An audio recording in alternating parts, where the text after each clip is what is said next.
Hello, my name's Anne Algie and this is my channel, Simpler Living, that's been going for about 3 years now, I think.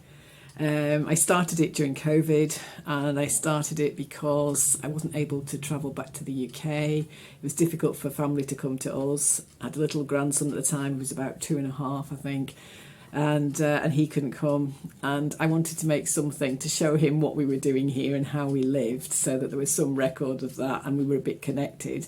And I also wanted to do it to connect other people who at the time I think were feeling quite isolated and going through a lot of stuff. It was a really hard time.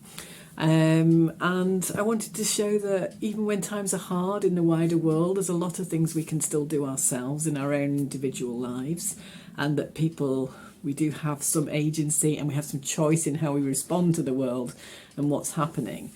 And very sadly, the world has continued to have a lot of sad things going on.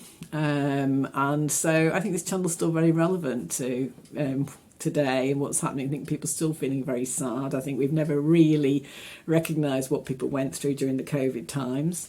We went straight into talking about the war in Ukraine, and now we've got Gaza. And I think people need the time to connect with themselves. So at the moment, my channel's got a few different videos on it that are related to a book that I'm writing for young men in their 20s and 30s. So that's to sort of, those little videos are to support them, to support my book when it comes out, which is probably sometime next year. So yeah, but they're relevant to Simpler Living as well, because sometimes we make things more complicated than they need to be. So have a look at those as well. So I hope you enjoy my channel, and lots of love, and yeah, comment if there's anything you're interested in, anything you want to say.